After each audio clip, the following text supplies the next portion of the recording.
Hello everyone, I welcome you all to a new episode of Love and Shyness. For some reason, my recording stopped in like 3 seconds. I don't know why. Now, let us begin. How long has that been there, and how did I not notice it? I better not think too hard about it. Wait, did she buy this medicine? I brought these for you. They're for the flu and headache. Sorry, don't tell me you spent money on this. I feel grateful, but at the same time, there's a sense of guilt. I don't like it when people spend money on or energy on me, especially something as valuable and important as money. You shouldn't have. Don't worry. If you're wondering, I didn't spend anything on this. I have a relative who works at a pharmacy who helped me with this. So no worries. I see. Well, I guess it's okay then. Of course it is. This will help you a lot, trust me. Thanks, Sarah. I take the medicine. I see it's a strawberry flavored cough syrup, a little paracetamol, and Rolenza. This stuff is super expensive. Are you sure your relative won't get in trouble for this, Sarah? I wouldn't want to cause any issues for him. No worry, Atazoth. It's all covered. If you say so. Sarah approaches and strokes my hair. I attempt to calm me down. That helps a bit. It doesn't feel the same as when Monica does. What does Monica have to do with this? I don't know. I can't stop thinking about her. I just smile at Sarah's gentle touch. Something comes to mind. Why is Sarah so insistent on wanting to help me? I have so many questions. Suddenly, Sarah takes the syrup from my hand and pulls out a spoon. Don't tell me she's going to. Sarah pours some syrup into the spoon. Alright, open wide. Sorry, don't you think I'm a bit old for this? Huh? It's not like you're a 50-year-old man. You know what I mean. I can do it myself, sorry, seriously. No, I'm giving it to you. Now open up. So this is the slightly authoritative look. I don't know why, but I suppose I'll just have to do what she says. Without further ado, I open my mouth and Sarah puts the spoon with the syrup in. See, it wasn't that hard, was it? Good boy.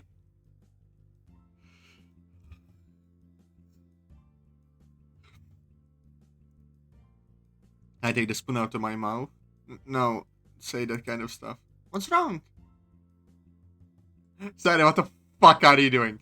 Are you nervous because I'm a girl? Uh. I'm just playing Atazoth. Okay, that use of the side eyes was interesting.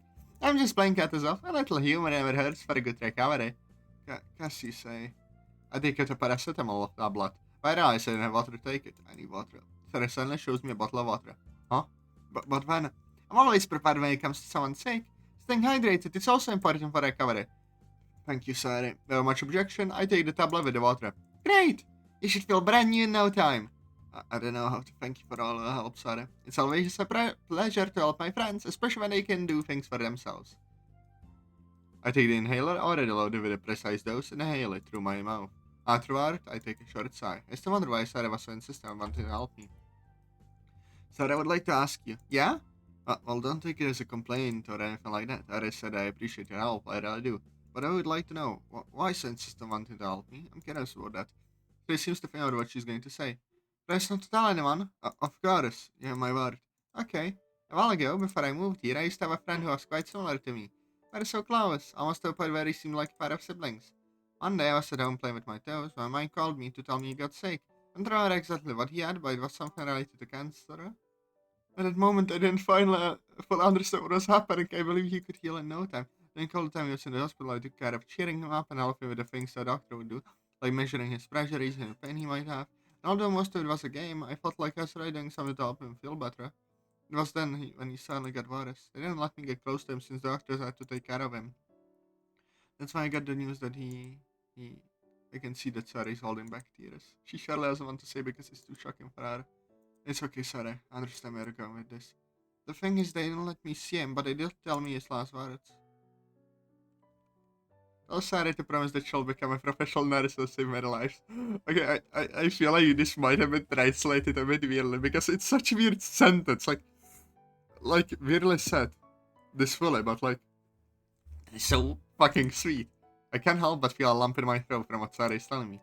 It's a very sensitive topic for her, and Sarah is sharing with me. Since then, I've been studying, working hard to someday fulfill that promise. I'm not going to stop even if people tell me I can't. I want to save people, not like those doctors who couldn't do anything to save my friend. Sarah finally opens up to me. She can no longer hold back her tears and starts to cry. Seeing that, I can't help but hold back my own tears. No matter how long it takes, I'll fulfill that promise. I'll do that job with a smile on my face. Because one thing my friend loved was to see me smile, and I won't disappoint him in that either.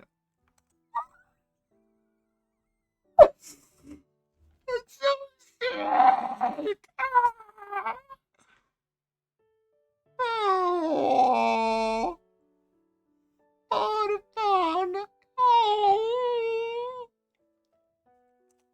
Listening to Sarah is so motivated makes me feel a sense of pride. Unlike me, she has a clear goal, and it seems there is nothing on the face of the earth that can stop her.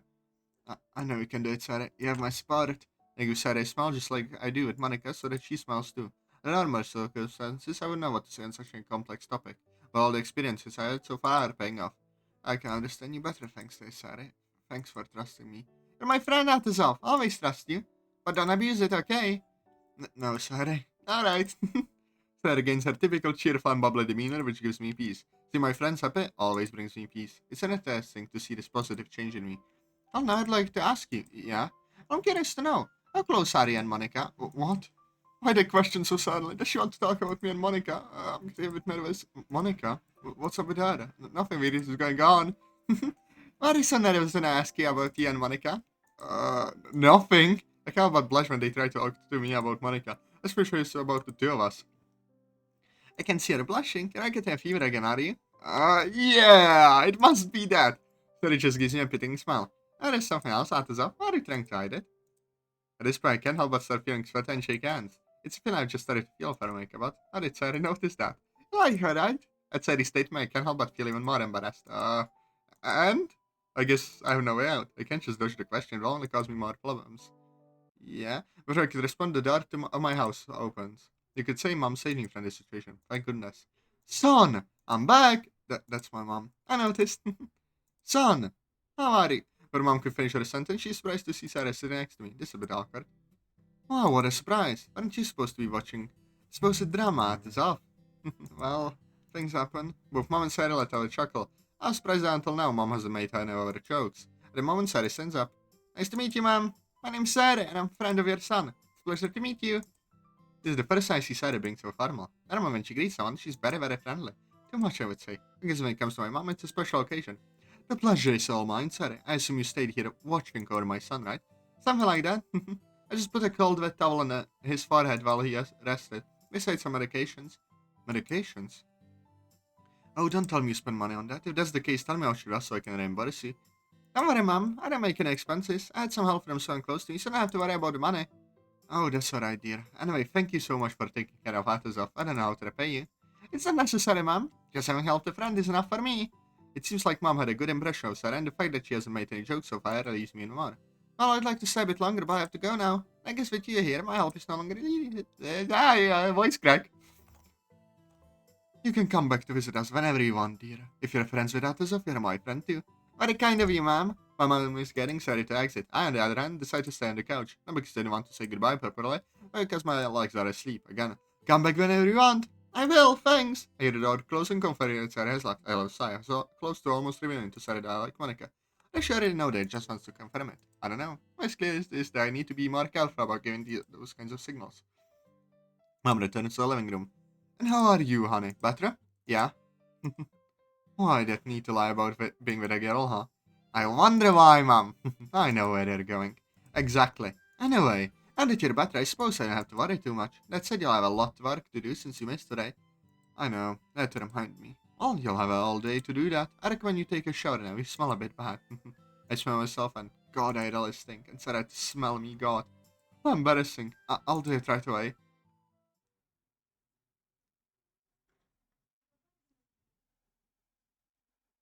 Gotta say.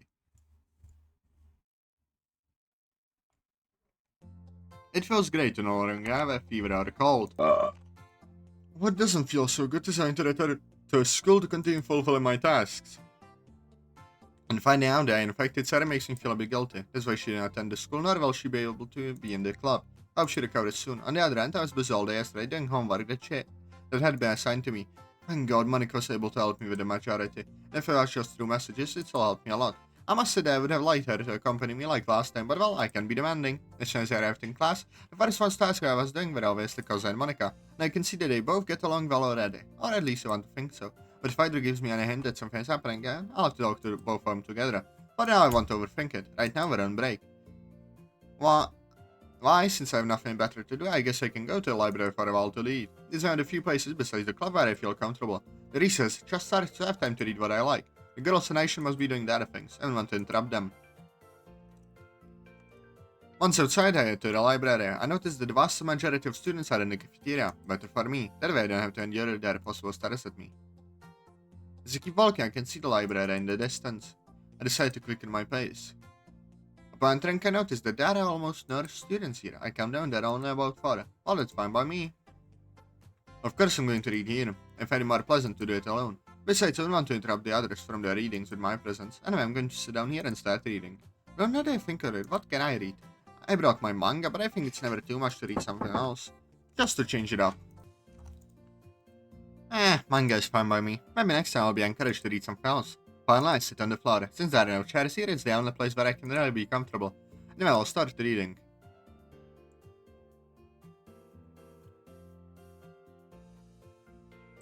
The story is definitely getting more interesting as it goes on. The mangaka of this manga is definitely quite talented.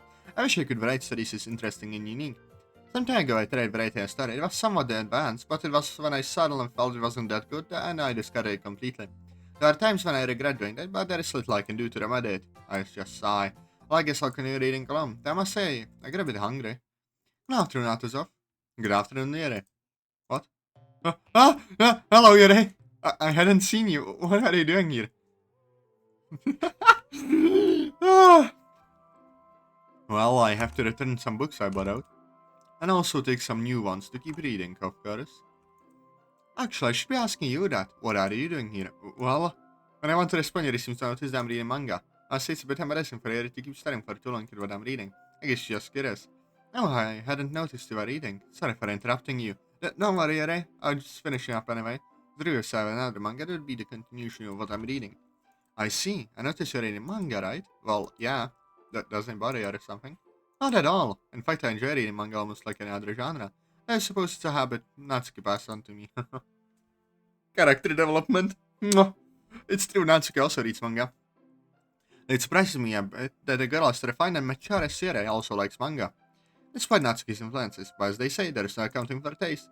Now I must ask, haven't you tried reading some other type of genre? Well, yeah, I don't just read manga, I can read any genre that catches my attention.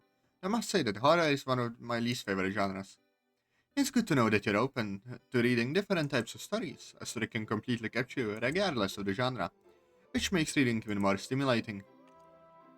Like always, reprising what comes to be literature in general. Well, you're right. By the way, how are you feeling health-wise? I must say it was a shame not having you present yesterday. I'm feeling better now, Yuri. Thanks for worrying. It seems like Monica wasn't the only one who missed me yesterday, and I can't say that Natsuki thinks the same, but whatever. Yesterday we were talking about a pretty interesting book that could really catch your attention, and sincerely I was wondering if you'd like to read it, to chat about it and such. I'm surprised by Yuri's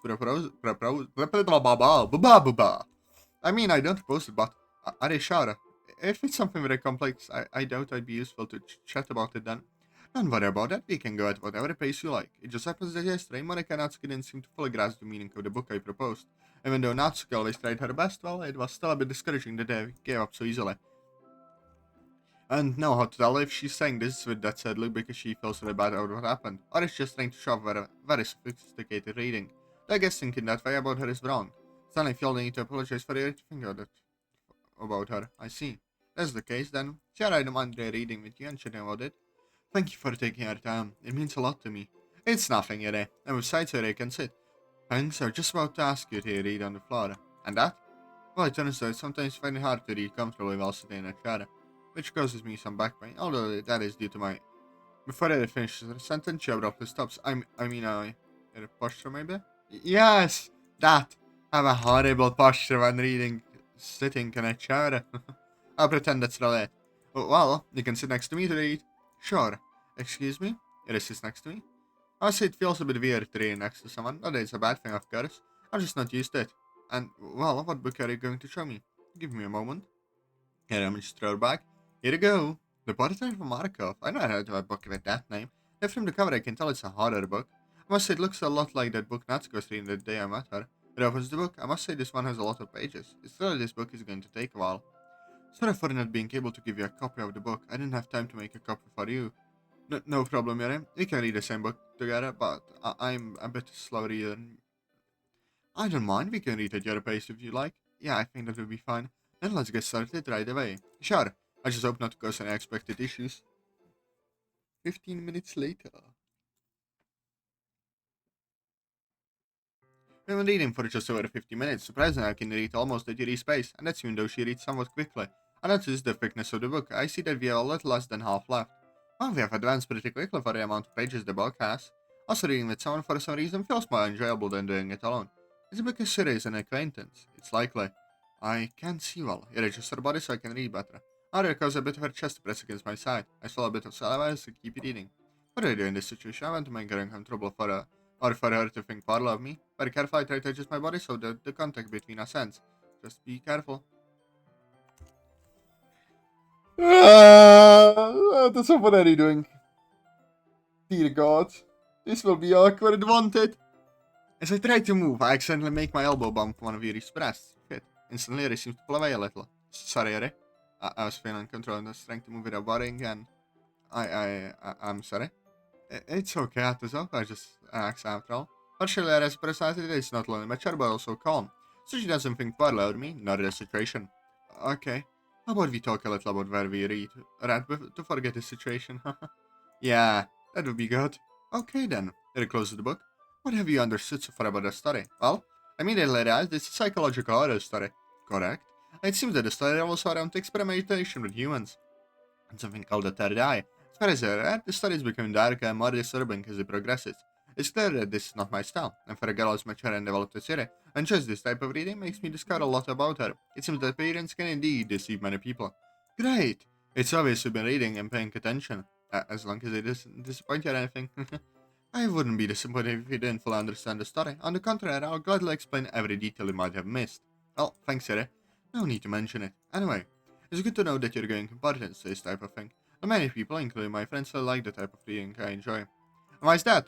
It's not anything bad in itself. After all, everyone has different tastes. It's just that sometimes some say that what I read is quite dark or disturbing. And my question is, what's wrong with that?